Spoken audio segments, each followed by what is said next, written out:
Good morning. The reason why I have chose all of my learning objectives is to further my career within my company.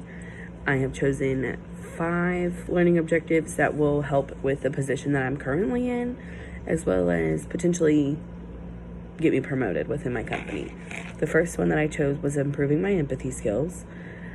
I chose this one specifically because I have a very bad habit of not showing any empathetic responses on my calls whenever I'm speaking with customers. I have completed this learning objective, one, by completing some Elite Academy courses where you go through, watch videos. Sometimes there's some tests that are included just to, make sure your knowledge is still applicable, but you paid attention, really. I worked on some empathetic responses to the customers. I've also reached out and worked with my manager and determined some words that I can use and some words that I can avoid, just to make sure that there's a clear empathetic response rather than having some blurred lines. I also have learned that you don't want to mistake empathy for sympathy. You don't want to feel bad for the customer, but you also want to let the customer know, like, hey, I understand, I'm here, like, I'm listening to your point of view. I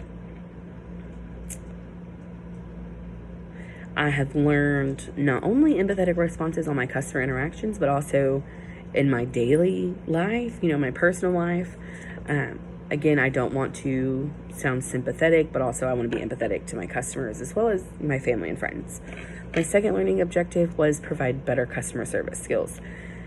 I believe that I have great customer service skills as it is. However, you always want to better them. That way you can build a better rapport with your customers when they call in.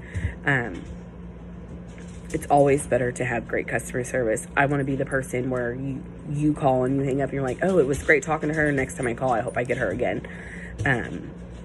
This has been accomplished because I've built better rapport with my customers. I'm using a first name rather than Mrs. Smith or Mr.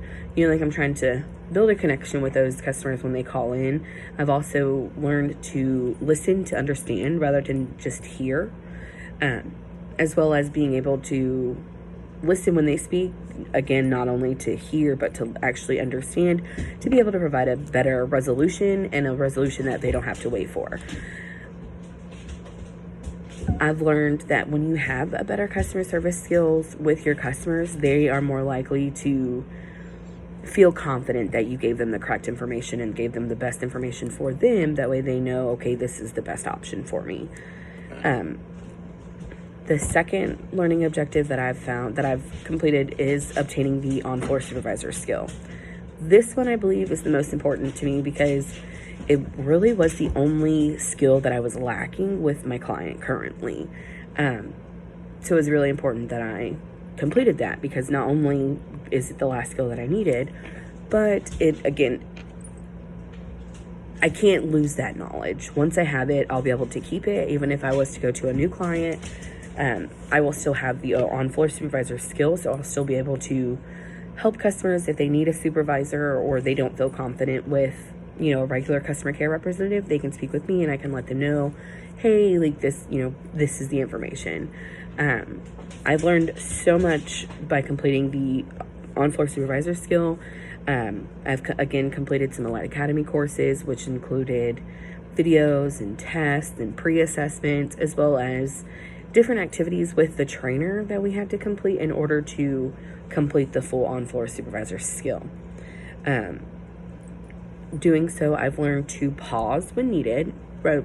Instead of just having a complicated conversation and the customer is super upset, I've learned to, just take a deep breath and pause and then respond rather than just being frustrated and responding back with an attitude or whatever the case is. You don't want to match their energy. You want to try and keep everything de-escalated. My fourth objective is to maintain my quality performance on my customer interactions. This one is kind of tricky because some people call in and they're already super upset and they don't want to take the information that you provide them. However, you just have to, go above and beyond to get the resolution that they're looking for. Even if it's not exactly what they're looking for, you have to be able to provide the resolution in a confident manner to let them know, like, look, this is the options that we have available. And in order to meet what they are wanting, you have to work with them. This has been maintained by going above and beyond to reach the resolution, taking ownership of each of my interactions rather than putting the blame on someone else. You have to take ownership of these calls to maintain those resolutions and to maintain that quality performance, that way your customers know, hey, she's working for me. I have learned to make sure I use my tools effectively, such as our summary plan descriptions, our Knowledge Central, which is where we house all of the information for the client. Lastly, my 5th objective is to process the overdue reports effectively. This is a report that I do daily. It definitely takes a little bit. This one is a tough one, but you have to clear the queue and assign tickets accordingly. You have to determine whether a domain is needed or if it needs to go to a tier 1 representative. I have accomplished this because I sat with someone else who previously did this task. I've gotten better and better at it. It doesn't take so long as it used to. You have to filter through any of the overdue tickets, any pending tickets, and you have to determine if a resolution has already been created or if it still needs some assistance. And if so, you have to figure out if it needs to go to domain for the back office to complete it, or if tier 1 needs to call the customer to provide the resolution. Once you filter through the queue and get everything assigned, I then create a spreadsheet and get the email sent out to the team so the team knows, hey, this is what is still pending, this is what is overdue, and this is what is due today. Overdue tickets tend to be a lot more to focus on, but once I send that email, they know what they need to do. Thank you.